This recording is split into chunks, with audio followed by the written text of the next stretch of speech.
유튜브로 읽는 박정희 전기 3권 혁명 전야 이승만 하야 결심.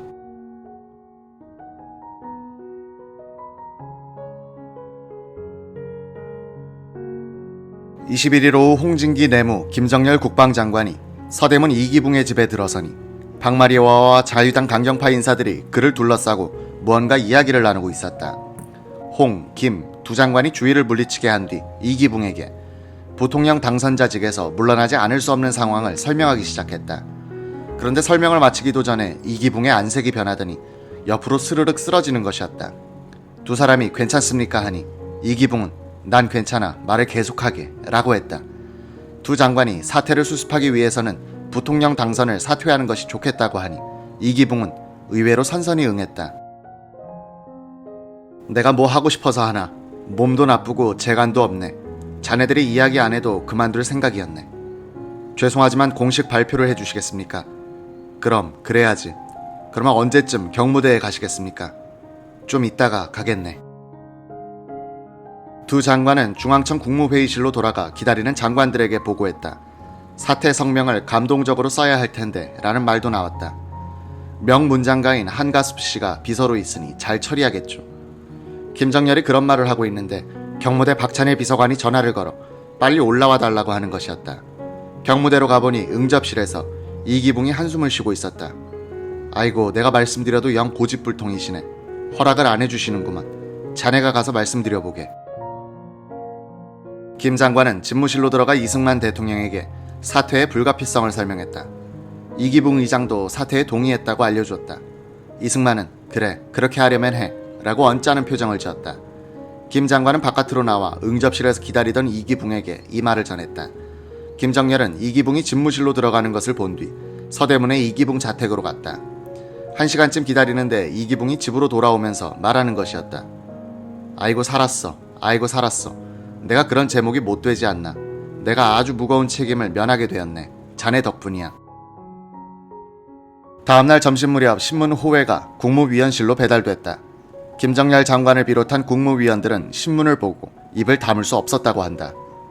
장면, 부통령직에서 사퇴란 제목의 머리기사 아래 이기붕, 부통령 당선 사퇴 고려라는 작은 제목의 기사가 실려 있었다. 본인은 보수 세력의 합동을 통해서 내각 책임제로의 정치제도 개혁을 고려한다. 부통령 당선 사퇴도 고려한다는 이기붕의 애매한 성명은 이미 돌아버린 민심을 우롱하고 있다는 인상을 주었다. 신문들도 사설을 통해서 앞다투어 이기붕을 치고 있었다. 국무위원들은 아니 이게 무슨 꼴이요 하고 김정열 장관을 다그쳤다. 김 장관이 알아보니 이날 아침 한갑수 비서관이 초안에 가져간 사퇴 성명문에 대해 자유당 강경파 인사들이 반발, 사퇴 고려란 표현으로 바꾸었다는 것이었다. 그 다음날 역효과에 놀란 이기붕은 사퇴 고려란 표현은 잘못 전해진 것이며 모든 공직에서 사퇴한다는 성명을 냈다. 이승만 대통령도 전 국무위원회 사표를 수리하고 자유당 총재직에서 사퇴한 뒤 초당적으로 인사를 개편한다고 발표했지만 이미 시기를 놓친 뒤였다. 25일 국회는 사퇴가 안정되었다는 이유로 비상계엄령을 26일 오전 5시를 기해서 경비계엄령으로 완화한다는 결의를 했다.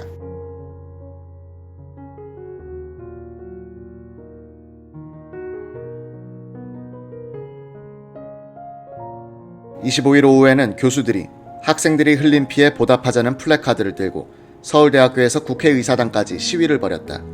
교수들은 결의문에서 이승만 대통령의 하야를 요구했다. 이날 야당인 민주당도 대통령의 하야를 요구했다. 부정선거 다시 하자에서 이승만 하야로 바뀐 것인데 그때까지 시위 학생들 가운데서도 이승만 하야를 주장한 이들은 소수였다. 이제 상황은 거대한 자체 관성에 이끌려 굴러가고 있었다. 25일 오후 세종로, 국회의사당, 중앙청 일대로 쏟아져 나온 수십만 군중은 통행금지 시간을 무시했다. 당시 대한일보 편집 부국장 오소백은 이런 기록을 남겼다. 탱크에서 번갯불처럼 비치는 라이트에 데모군중의 이그러진 얼굴이 보인다. 다시 압박과 서름에서 해방된 민족 노래가 나온다. 학생들은 하나 둘, 나중에는 파리떼처럼 탱크에 올라탔다. 병사들은 학생들을 부축해가며 어쩔 줄 몰랐다. 병사의 목덜미를 부여잡고 엉엉 우는 학생들이 있다. 오히려 병사들이 불쌍하고 딱해 보인다. 40대 중년 신사가 병사들을 향해서 입을 열었다. 우리들을 쏘아 죽이시오. 동포들을 다 쏘아 죽이시오. 소대장처럼 보이는 군인이 경상도 사투리로 입을 열었다. 아저씨요, 그 무슨 말입니까? 우리도 같은 핏줄의 국민입니다. 우리가 여러분에게 이 총을 쏜다면 우리는 뒤로 돌아서서 이 아스팔트 땅을 쏘죠. 아저씨요, 말씀 삼가합시다. 이 말이 떨어지기가 무섭게 함성이 올랐다. 국군 만세, 국군 만세. 옆에 있던 젊은 여인이 국군은 우리 편이다고 소리치자 박수가 터졌다. 전우가가 들려온다. 모두 목매어 울면서 노래를 부른다. 일단의 시위대는 이기붕의 집으로 몰려갔다. 공산당도 싫다, 이기붕도 싫다는 구호가 터져나왔다. 경비경찰관들이 이 시위대의 발포에 사상자가 발생했다. 이기붕 가족은 피신한 뒤였다. 시위대는 정치깡패 이마수와 이정재의 집으로 쳐들어가 박살을 내고는 가재도구와 집기를 끄집어내 불질렀다. 4월 25일 포천 육군단장 강영훈 중장은 숙소에서 책을 읽고 있었다. 밤 9시쯤 당번병이 문을 두드리고 들어오더니 서울에서 손님이 오셨습니다 라고 했다. 잠옷바람으로 나가니 응접실엔 이기붕의 차남 강욱이 서 있었다. 부모님을 또 모시고 왔습니다. 서울에서 또 소요가 났습니다. 부모님은 어디 계신가? 밖에 세워둔 차 안에 계십니다. 빨리 모시고 오너라. 옷 갈아입고 나올 테니. 강 장군이 군복으로 갈아입고 나오니 응접실에 이기붕이 박마리아의 부축을 받으며 서 있었다. 이거 내가 또 왔네. 잘 오셨습니다. 강 장군은 이기붕 일행을 소파에 앉게 했다. 1952년에 강 장군은 국방부 격리국장 겸 관리국장으로서 이기붕 국방장관을 모신 적이 있었다. 군단 일찍 사령에 전화가 걸려왔다. 지금 데모 학생들이 20여 대의 자동차를 뺏어 타고 미아리 고개를 넘어 북상하고 있다고 합니다.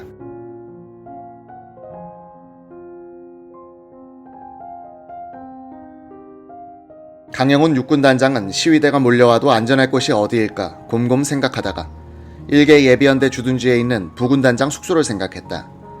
호수와 숲이 있는 그곳이 이기붕 일행이 정신적 안정을 되찾는 데도 좋을 것이라고 판단돼 이기붕과 의논했다.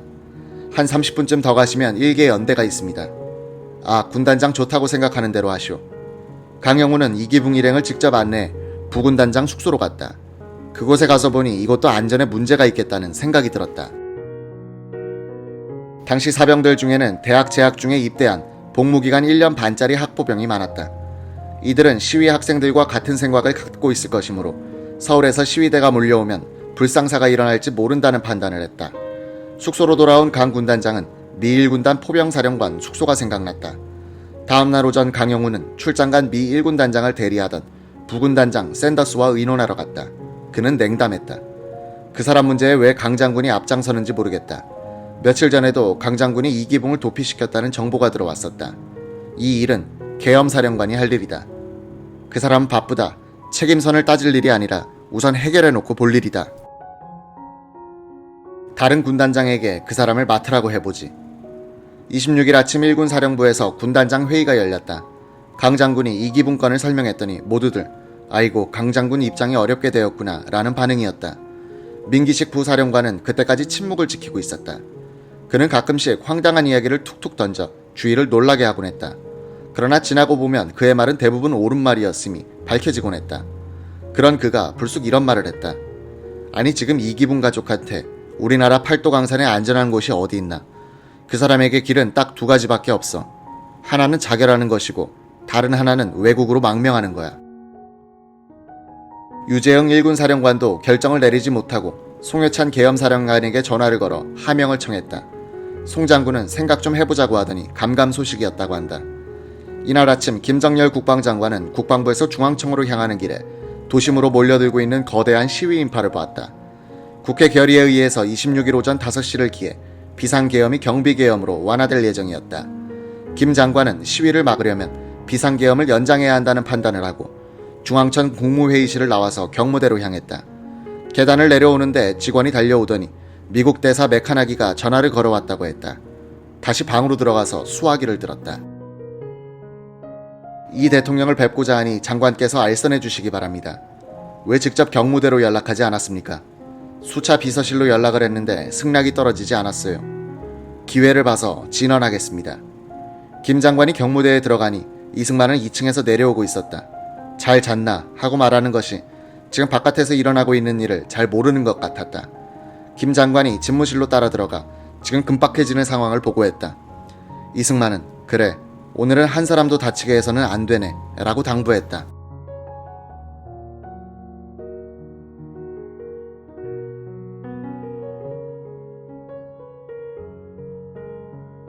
대통령은 잠시 회상에 잠기더니 어떻게 하면 좋은가 하고 물었다. 김 장관이 대답은 못하고 있으니 대통령은 다시 어떻게 하면 좋은가 말 좀 해봐라고 했다. 김정렬은 나도 모르게 눈시월이 뜨거워지면서 무의식 중에 각하, 저희들이 보좌를 잘못해 이렇게 됐습니다. 죄송합니다 라고 말씀드렸다는 것이다.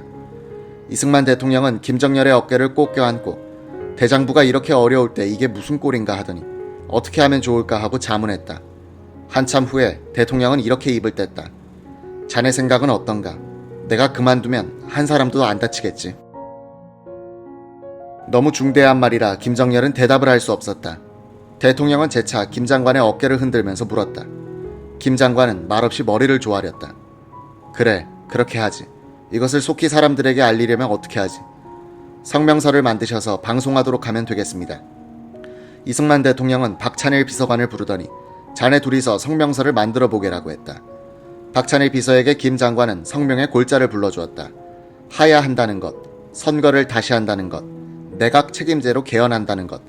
박 비서관이 이를 받아 쓰려고 하자 이승만이 나섰다.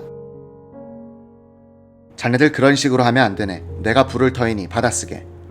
이승만은 나는 해방 후 본국으로 돌아와서 우리 여러 애국 애족하는 동포들과 잘 지냈으니 이제 세상을 떠나도 원한이 없다로 시작되는 성명서에 요지를 구술하기 시작했다.